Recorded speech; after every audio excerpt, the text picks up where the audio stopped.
Thank you. Well, it is an honor to be here, and I want to thank Tom and Joni Schultz and all of the CVC team for the invitation to be here. And Danielle, wherever you're at, wow, just so inspired by your story and what it is that you're doing. And here's the thing that I know is that when we look out across this room, there's a whole lot of those stories out there. And so my hope is that while we're all together here at LifeServe over these next couple of days, that we're going to continue to be able to hear the stories of the way that God is working in your ministry. So make sure that you take time to share those with one another. I loved getting here because normally when I arrive at conferences, the name tag has actually the address of our church on it. And the church where I serve is in Leawood, Kansas, but my name tag has Olathe, Kansas on it because that's where I live. And so here's a little bit of trivia for you. There's a very important company that has their headquarters in Olathe, Kansas, and that company helped provide the navigation to get every one of you here. Does anybody know the name of them? Garmin is headquartered there. And way before Garmin, there used to be this thing called the compass. And when I was a little girl growing up, I would love to get into my grandparents' car because I was fascinated by this compass that they had on the dashboard. I thought it was so cool. And I remember thinking, one of these days when I'm really big and I have my own car, I'm going to have a compass just like that on my dashboard. And I loved watching it because the compass would shift and adjust as the car would move. And so I would ask my grandfather, I would say, tell me, what is the compass doing? And he said, well, Debbie, it stays centered and it has a way of knowing where true north is at. And by being able to be centered on where true north is, it's able to help us stay in alignment and keep going in the direction that we want to go. Okay, now I got to tell you something. As a little girl, I didn't understand how a compass could have like some kind of magnetic field in the middle of it that somehow was able to attach itself to one of the Earth's magnetic fields and know where true north is. And here's the secret. I'm an adult, and I still have no idea how that works to this day. But what I loved about the compass is that the compass was continually able to provide direction to help us get to our destination. Now, interesting, prior to the compass, mariners, when they would have to navigate out into the open waters, would have to actually stay next to land. And so it limited their ability to be able to go out and explore. The compass was invented around the 2nd century, and so it took a while. By the 11th century was finally when the mariners were able to get the compass and use it where they could navigate way out into the waters. And as they began to navigate out into the waters, they were able to expand their territory and their reach. And the next thing that happened is that they were able to explore more, and it became the age of discovery. Now, I believe that what's going to happen during our time here at LifeServe is that this is going to be kind of our own time together as a time of discovery. I know that you have navigated very full schedules to get here. I saw Amy coming in on her tricycle, and I'm going to guess that most of you did not come in that way to this conference, but I do know that all of us together have probably navigated busy schedules to get here. We've come here trying to get some sense of clarity about maybe where God is taking our ministry. Some of you are maybe facing right now a really difficult leadership challenge, and you're just hoping that maybe you'll leave being able to turn that discouragement into encouragement. For others of you, things are going really well. I've talked to several of you, and your new church starts.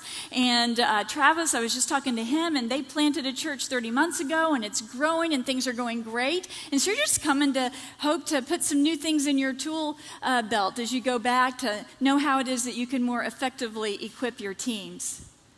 But the one thing that is central to the reason that all of us is gathered here today is that we've come together to reorient ourselves, to recalibrate ourselves, to help us reconnect again back to the heart of God, recalling and remembering the direction that He's given on our lives, and that call to be leaders that are strong and courageous.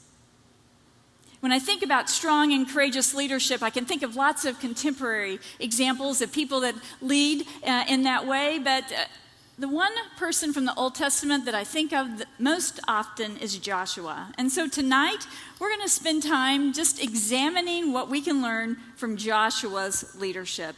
Because I think that Joshua exemplifies for us what it takes to be a strong and courageous leader, especially during the time when people were struggling. Now, people have lost vision. People are wandering. People are feeling content with where they're at. And I'm wondering if there's any leaders out there today that are facing that same situation in your own church. Maybe you're trying to lead people that have just simply lost the vision for where it is God's calling you. Maybe you're trying to lead people that have just become, in all honesty, content at where you're at. Maybe you're trying to lead people that are just grumbling about their current circumstances. My aim tonight, then, is to help us to learn what it is that we can discover about God's call on Joshua to be strong and courageous. And then we're going to close our time out, and we're just going to examine 3 leadership principles that we can take away from Joshua's leadership. So let's set the stage for a minute. When we look into the book of Joshua and we open it up in the opening verses, what we find is that the Israelites have now come to the bank of the Moab, and they're camped there. And they're camped there after they had been wandering in the desert for 40 years. And we find in these opening verses that Moses has died, and the Lord has called Joshua and said, Joshua, now is your time to lead. So hear these words from Joshua chapter 1. After the death of Moses, the servant of the Lord said to Joshua, son of Nun, Moses' aide, Moses, my servant, is dead. Now then you and all these people get ready to cross the Jordan River into the land that I'm about to give you to the Israelites. I will give you every place you put your foot on, as I had promised Moses.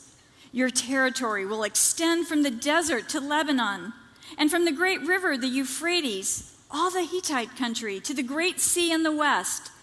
No one will be able to stand up against you all the days of your life. As I was with Moses, so I will be with you. I will never leave you nor forsake you.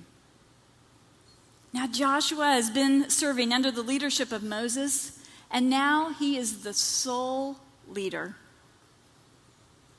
I want you to put yourself in Joshua's place, and I want you to picture that you're standing on the camp, or you're standing at the camp in the Moab plains.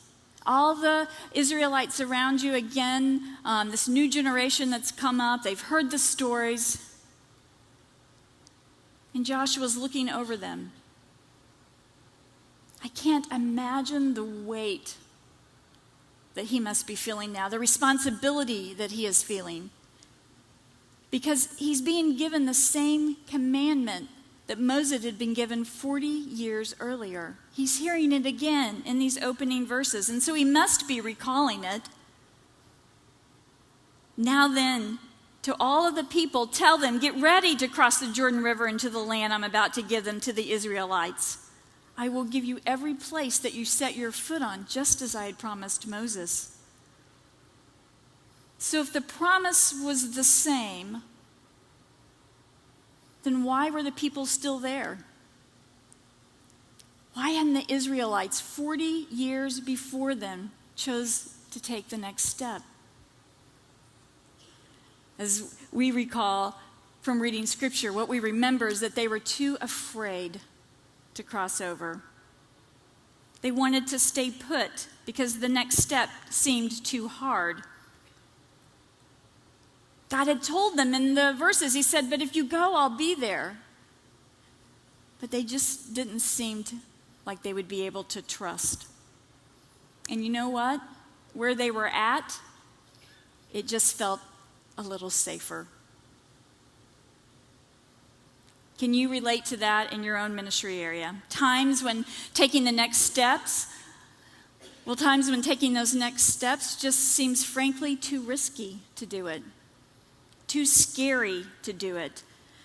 And I'm wondering if we even got to the very core and we were willing to be honest, we might say, you know what?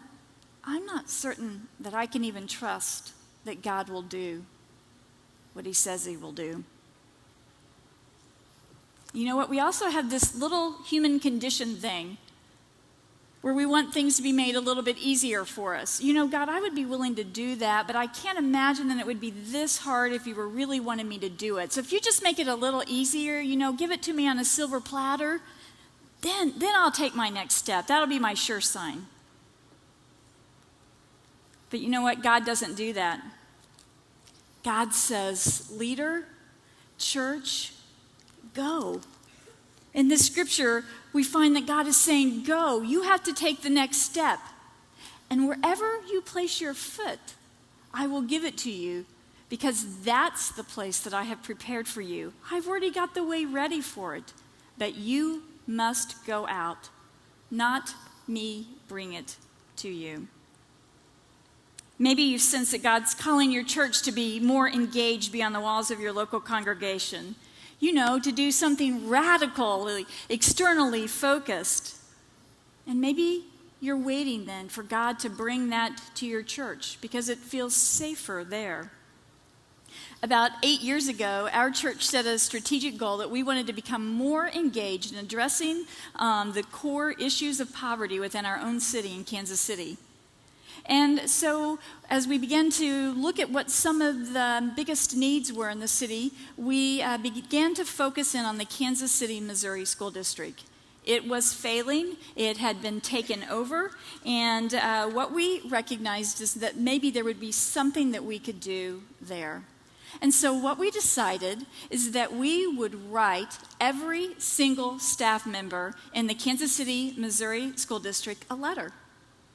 We would write them a letter of encouragement. So every teacher, every administrator, every custodian, every cafeteria worker, para, every employee for the Kansas City, Missouri School District. That would be radical, wouldn't it? That would be externally focused. But you know what? God kept saying, okay, that's a good start, but you need to go there. And we're like, well, God, really, you want us to go there? Because you know what? At our church, we live in a really affluent area, and there's a safety around us, a cocoon, if you will. And we don't think that you would want us to risk to go down into this crime-ridden, blighted area. And constantly, we kept being challenged, go. I want you to go there. Take the next step. I've already prepared the way, and I will give you every place you put your foot on.